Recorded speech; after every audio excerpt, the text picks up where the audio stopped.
Son imágenes de hoy. A primera hora de esta mañana han comenzado los viajes comerciales del AVE con salida en León y destino Madrid, y también viceversa.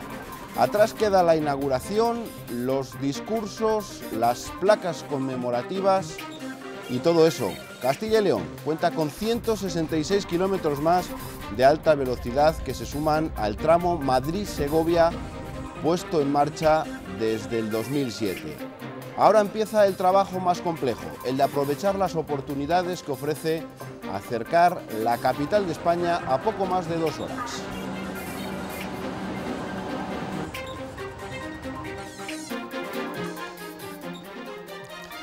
Buenas noches, ya tocaba 7 años de obras, pero por fin el AVE circula por Palencia y León. Como dijo el presidente de la Junta de Castilla y León, Juan Vicente Herrera, en el día de ayer hemos sabido esperar, porque España tenía otras prioridades, pero desde ayer es una realidad. Ahora ya no es cosa del gobierno ni de la Junta, sino de todos aprovechar esta oportunidad para sacar rentabilidad social y económica. Y no es fácil. Cuando el AVE llegó a Valladolid, nos contaron el cuento de la lechera. Año tras año hemos comprobado cómo las expectativas no se han cumplido. Esta noche queremos repasar los errores cometidos y también los aciertos para sacar todo el jugo a una infraestructura que ha costado ni más ni menos que 1.620 millones de euros. Para ello, esta noche nos acompaña Roberto García Marcos. Buenas noches. Hola, buenas noches. Director general de la Cámara de Comercio de Valladolid. Bueno, hace 7 años llegó el AVE. La ciudad de Valladolid no sería lo mismo sin el AVE. Tanto ha crecido y tanto se ha desarrollado Valladolid con esa llegada de la alta velocidad. Bueno, es indudable que la llegada del AVE ha sido algo importante para la ciudad. Todo el progreso de cualquier sociedad, de cualquier ciudad, pues va unido a la mejora de las infraestructuras. Acercarnos a Madrid ha sido muy importante. Las fronteras hoy en día son virtuales y para Valladolid ha sido algo importantísimo. Es cierto que nos ha tocado sufrir una crisis tremenda y quizá pues, eso haya supuesto que no se han cumplido, como decías en la introducción, pues todas las expectativas que se habían generado. Ignacio Santos Pérez, buenas noches. Buenas noches. Director general de Transporte de la Junta de Castilla y León. Castilla y León tiene 166 kilómetros más de alta velocidad. ¿Eso qué supone para el responsable de transportes, aunque no haya dependido de usted que haya llegado directamente? Bueno, la Junta de Castilla y León en principio no tiene competencias en materia de transporte ferroviario, por lo tanto es una competencia del Gobierno de España. Lo que supone para Castilla y León como comunidad, como vertebración de la comunidad, es claro, es una oportunidad de progreso, una oportunidad de futuro y un medio para conseguir algo, para conseguir un fin que tendremos que determinar entre todos. Ya sé que esto es también un cuento, pero si a usted le hubieran dado esos 1.620 millones de euros para repartir en infraestructuras en Castilla y León, ¿las hubiera puesto todas ahí en ese tramo Valladolid-León, o a lo mejor las hubiera repartido más por otras carreteras, otras infraestructuras? Las infraestructuras son intangibles. El definir qué infraestructura es buena, qué es mala, qué gasto es necesario, es innecesario, es muy difícil y hay que verlo en mucho tiempo. Pues indudablemente se puede opinar sobre qué infraestructuras son más necesarias o menos necesarias, pero lo que está claro es que el AVE, la llegada del tren de velocidad, no el AVE, también hay más trenes que no son AVE y que tienen el mismo tiempo de recorrido, que es lo fundamental, pues ha sido una demanda de la sociedad castellano-leonesa y bueno, en otras comunidades autónomas ese medio se ha convertido en un fin. Hablando, por ejemplo, cuando se puso el AVE a Sevilla, el AVE a Barcelona, el AVE del corredor del Mediterráneo, y es un corredor que queda por cerrado. Por tanto, valorar ahora esas infraestructuras es muy complicado hacerlo porque habrá que cerrar la malla de la red de lo que va a suponer el AVE dentro de unos años, con la incorporación de Asturias, la incorporación Cantabria, la incorporación del País Vasco, etcétera.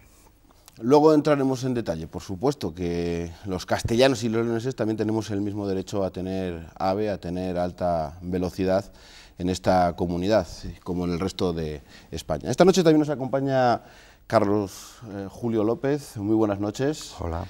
Es el secretario regional de la Federación de Servicios a la Ciudadanía de Comisiones Obreras.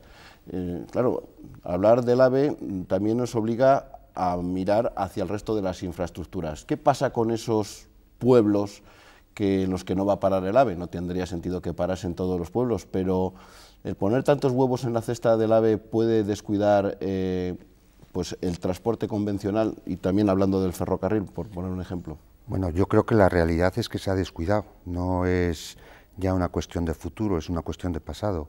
Las inversiones en infraestructuras en este país en los últimos 10, 15 años han estado fundamentalmente dirigidas a la extensión de la alta velocidad y a algunas otras cuestiones que casi en algunos casos son hasta innombrables, ¿no? Podríamos hablar de algunos aeropuertos por ahí paradigmáticos, etcétera. Y es verdad que el ferrocarril convencional, por seguir con el mismo modo de transporte, en estos momentos se encuentra en una situación relativa de cierto abandono. De abandono en el mantenimiento de la infraestructura, que el mantenimiento es la mejora, es el poder seguir dando un servicio adecuado, pero también en el nivel de servicios. Yo cuando hacía la presentación, en un momento había una frase que hay que ver un poco la rentabilidad social y económica, ¿no? Y yo creo que de ambos aspectos habría que profundizar en el tema de la llegada del AVE. Y no está tan claro ni la rentabilidad social ni la económica, porque yo creo que el hecho de la llegada del AVE no cubre las necesidades de movilidad cotidiana de muchos de los castellanos y leoneses. Sí que cubre otras y seguramente sea necesaria cubrirlas, pero no cubre una gran mayoría, y lo que es rentabilidad económica también es muy discutible. De ello hablaremos, sin duda. Pedro Llamas, muy buenas noches. Hola, buenas noches. Concejal de Comercio y Consumo del Ayuntamiento de León. Ayer llegaron unos 250 invitados con el AVE para recorrer esa placa conmemorativa. ¿Aproximadamente cuánto dinero dejarían esos 250 invitados ayer en León? Bueno, esos no creo que dejaron mucho porque se volvieron rápidamente, ¿no?, a la hora, ¿no? Pero bueno, yo creo que vamos a ir más allá, ¿no? Yo creo que el AVE para mí es fundamental para Castilla y León. Para mí es la infraestructura que necesita Castilla y León. Cuando quede cosido todo el eje Burgos, Salamanca, Zamora, yo creo que es la oportunidad que tiene el empresario. En una palabra, es el empresario. Es que aquí ya vale de tanto quejarse de la política, porque aquí viene todo el mundo a que les hagamos cosas. Yo es que tengo la doble vertiente, empresario y sí, político, también ¿no? ha sido el presidente de la Asociación de Hosteleros de León. Sí, y sigo como empresario. Entonces, es una oportunidad terrible. ¿Qué necesitamos de la política? Pues necesitamos que nos ayuden a generar personas, en este caso Madrid y otros, para que vengan a nuestras ciudades. Tenemos que tener un plan. Lo que no podemos pensar es que el AVE va a estar lleno y nos va a generar por sí solo. Tenemos que tener un plan y que la gente se mentalice que no es solamente que se convierta en un apeadero. Bueno, el AVE es progreso y puede convertirse en un elemento impulsor de la economía, pero ¿cómo vamos a lograr que lleguen nuevas empresas, como decían, más inversión y en definitiva más empleo? Que nadie espere rentabilizar en breve esos 1.600 millones de euros que ha costado esta obra.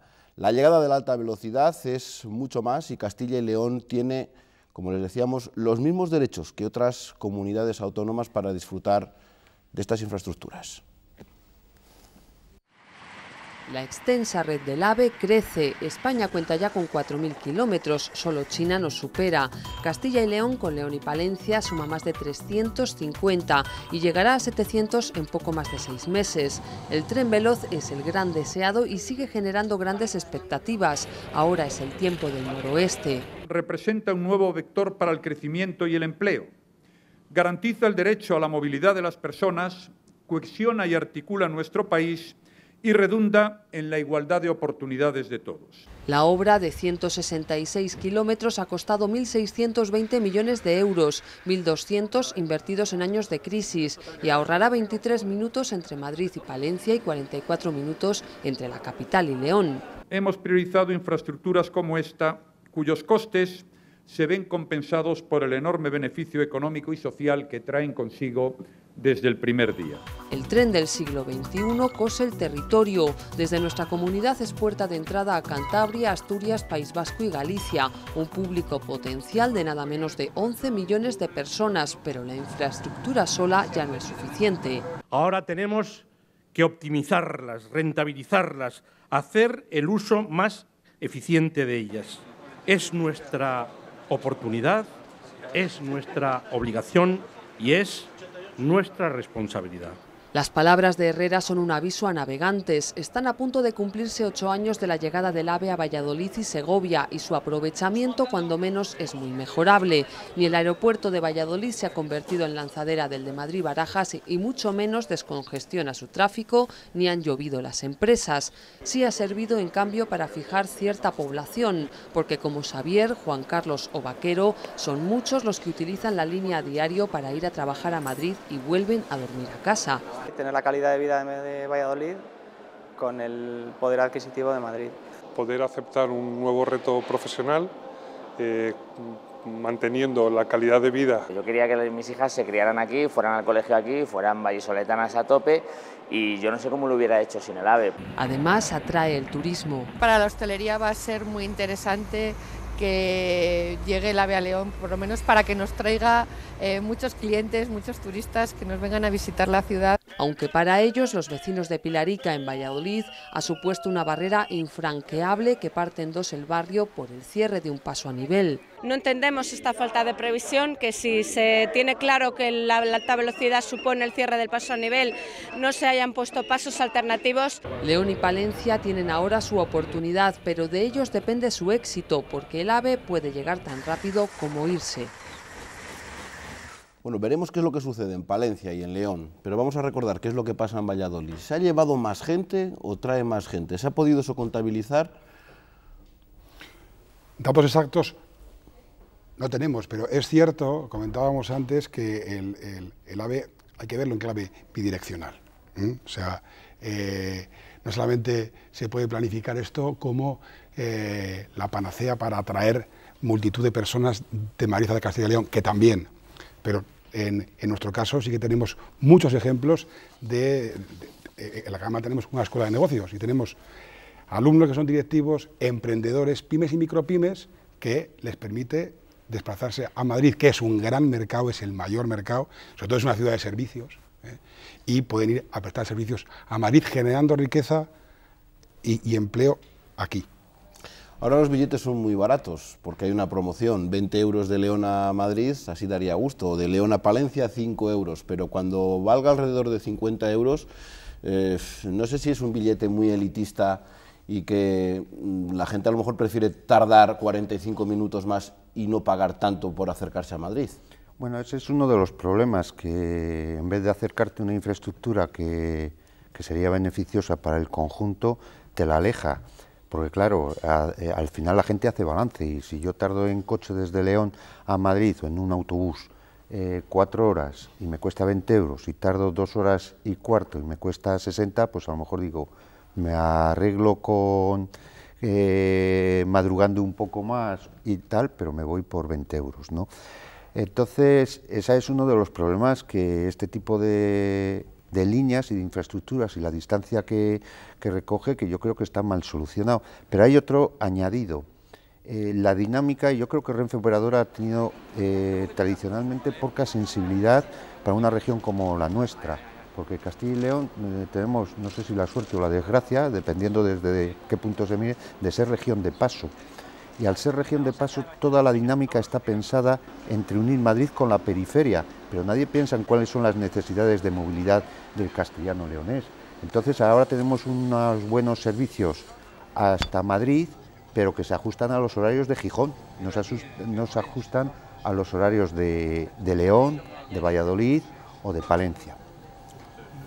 El tema de la radialidad de la red de ferrocarril es un tema que surge ya en el siglo XIX, entonces yo creo que son cuestiones que no tienen una solución, ni que el AVE va a aportar nada sobre ese tema. Yo creo que es otra cosa completamente distinta. La radialidad del ferrocarril, igual que la radialidad de las redes de carreteras, han existido así porque partieron de una concepción de un Estado unitario y así han surgido. En este momento yo creo que el AVE no tiene intención de cambiar ese tipo de movilidad. El AVE está pensado por otras cuestiones en ambas direcciones, dirección salida hacia Madrid y dirección Madrid-León, y pensado también en el futuro de la infraestructura, un futuro que recorre mucho más red de la que hay ahora y que habrá que esperar. En todo caso, bueno, es decir, todo, es decir, seguro que hay pros y contras y por eso lo queremos analizar, y de hecho así es el debate. Se habla de que en León puede provocar positivamente que haya más turistas, que haya más viajeros, pero que reduzca las pernoctaciones, porque esa posibilidad de que se puedan volver en el mismo día, aquí hablaban el otro día, incluso había habido una boda, que venía la gente de boda en el AVE, habían estado en la boda en Valladolid y se habían vuelto. Pues si a lo mejor no existiese el AVE, se hubieran tenido que quedar a dormir y hubieran hecho un mayor gasto. No sé si compensará la pérdida de pernoctaciones con el incremento de viajeros, ¿eso también se tiene en cuenta? Sí, se tiene en cuenta. Lo que está claro es que si solo tienes la boda, pues lógicamente volverán. Por eso yo insisto en que hay que tener un plan integrado entre comerciantes, hosteleros, turístico, para vender un paquete que se puedan quedar. Porque si no, está claro que acortando los tiempos de esta manera es bastante lógico que haya gente que vaya por la mañana y vuelva por la noche, ¿no? De todas maneras son casos diferentes. Por ejemplo, mi punto de vista, lo que es Valladolid estáis muy cerca de Madrid. León ya es otro salto, independientemente que para nosotros es una distancia asombrosa, ¿no? O impensable hace unos años, es diferente. Yo veo que mucha gente de Valladolid sí que puede ir muy habitual.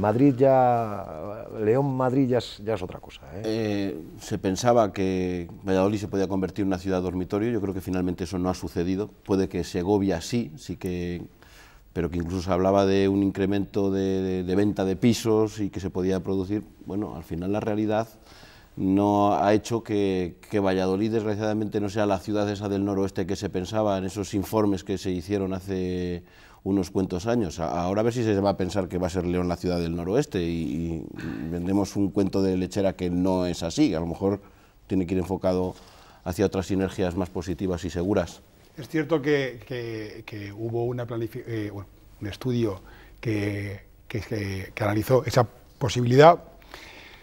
Y va en paralelo también a las casi 80 hectáreas, creo que 79 hectáreas de terreno que en teoría liberaba el teórico soterramiento. Como te decía antes, hemos sufrido la crisis más potente de toda la historia, con lo cual el famoso soterramiento está en pause. Estoy de acuerdo con el contertulio y con el concejal de León, que es crítico y fundamental planificar. Y además creemos desde Cámara que aunque sea distinto el caso de Valladolid y León, la planificación debería de ser conjunta, y no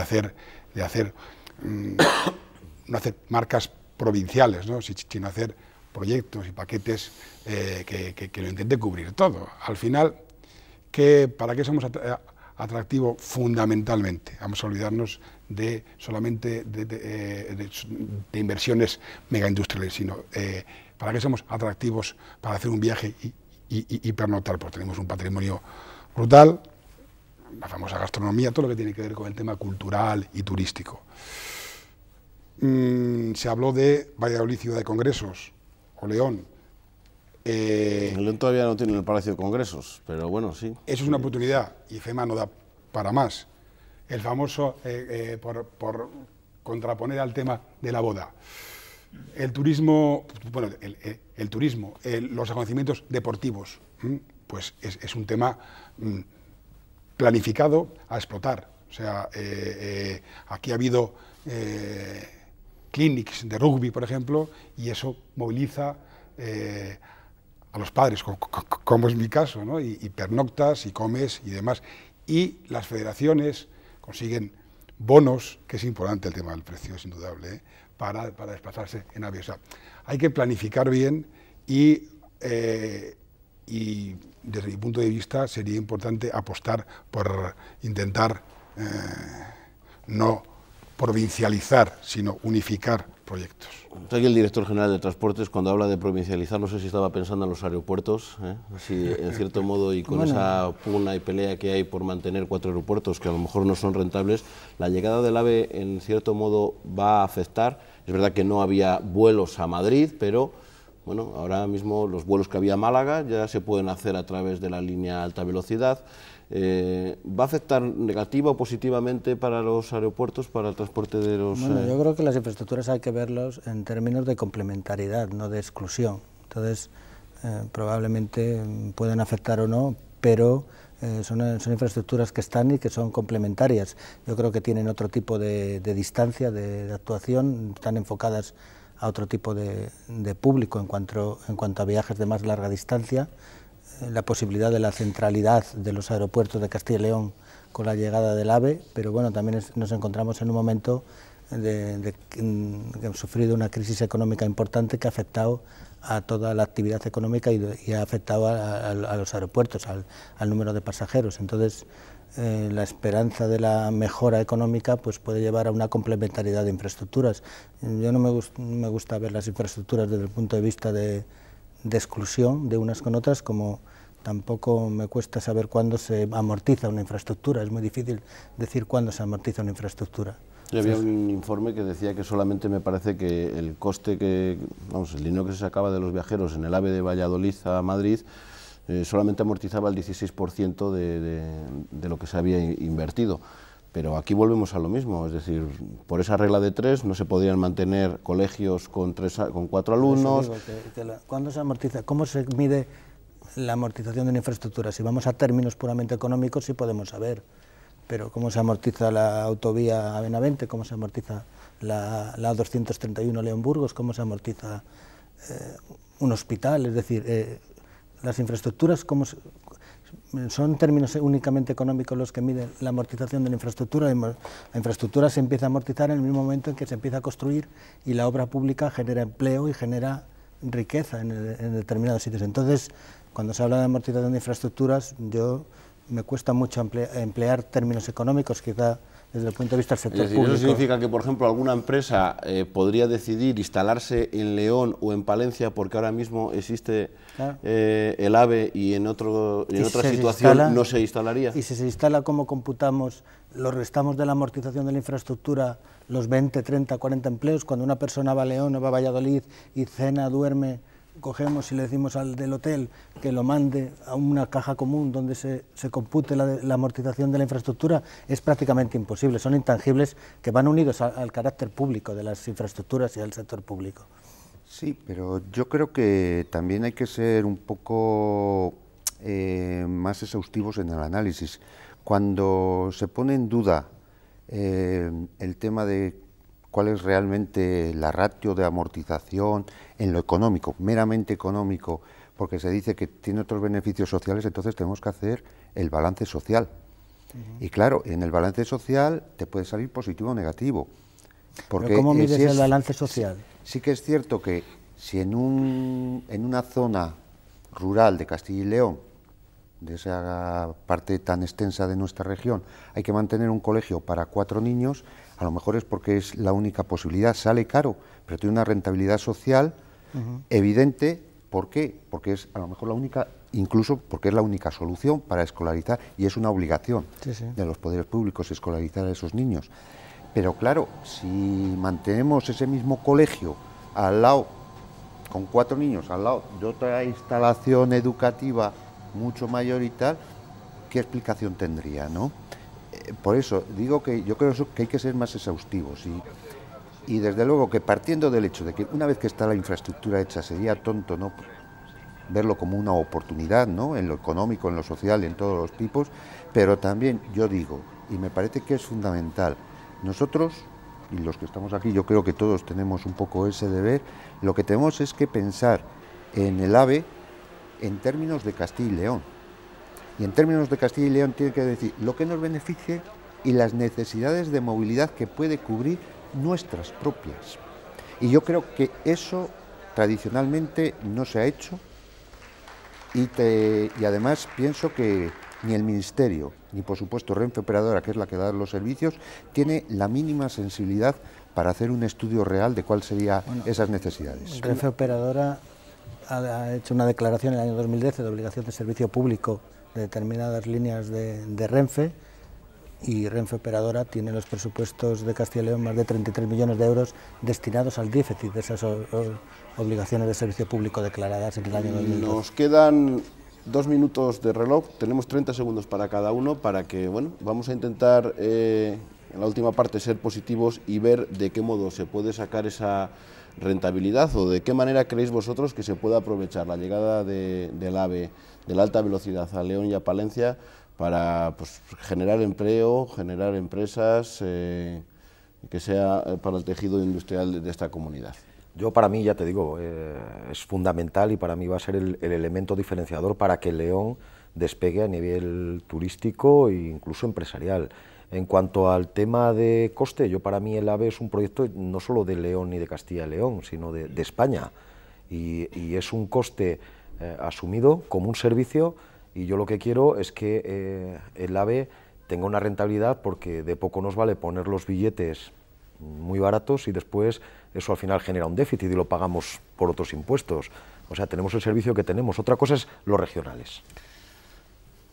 ¿Algún error que se ha cometido en Valladolid para que no lo cometan en Palencia y en León? Planificar, lo decía antes, planificar. Tener una planificación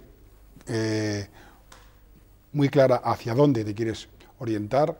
Hablaba antes no todos son congresos, ¿no? O sea, tema educativo, tema deportivo, planificar, y luego tener un plan de contingencias, porque luego llegan no solo la crisis, sino diferentes cuestiones a la capital, y no sabemos o no podemos o tenemos capacidad para resolverlas. Bueno, yo creo que hay que tener claro que el AVE es un medio, y tenemos que saber a lo que queremos, tenemos que planificar, como ha dicho, lo que queremos, y también tener claro que el AVE no es la solución a todos los problemas de Castilla y León, y que la iniciativa privada y la iniciativa pública tienen que actuar en conseguir que ese medio consiga unos objetivos, y que esos objetivos, pues al final, descuenten la amortización de la infraestructura en términos de empleo, en términos de ocupación hotelera, en términos incluso de fijación de población, de personas que viviendo en una determinada ciudad siguen residiendo allí y pueden ir y volver a trabajar, como hemos visto en el vídeo que abría la presentación, y en estos términos tenemos que ver esto. Lo vemos como una oportunidad, como miles de oportunidades, más de 7, 10 millones de oportunidades de personas que pueden venir a Castilla y León, y esos son los términos que tenemos que verlo. Clave positiva. Yo creo que, sin menoscabo de lo que acaban de decir mis 3 contertulios, que estamos de acuerdo, ¿no?, de que hay que aprovechar estas oportunidades, pero yo creo que hay que añadir una dinámica nueva en toda la planificación a la que te referías, y es pensar en términos de Castilla y León. No solamente se puede pensar de León a Madrid, de Valladolid a Madrid, de Palencia a Madrid, hay que pensar de León a Palencia, de Palencia a Valladolid, de Valladolid a Segovia, y eso no está pensado y no está resuelto. Bueno, pues invitamos a todos los responsables a reflexionar. No tenemos tiempo para más. Gracias a los 4 por estar aquí. Quedan muchas preguntas en el tintero. Solamente hablar del soterramiento, de lo que iba a suponer para Valladolid, y también hay abiertas dudas en León y en Palencia, daría para otro programa entero. Muchas gracias por estar aquí, y seguro que seguiremos hablando de la alta velocidad en Castilla y León. Y a ustedes, darles las gracias por seguir ahí. Volvemos el próximo miércoles. Hasta entonces, descansen, pasen una buena semana.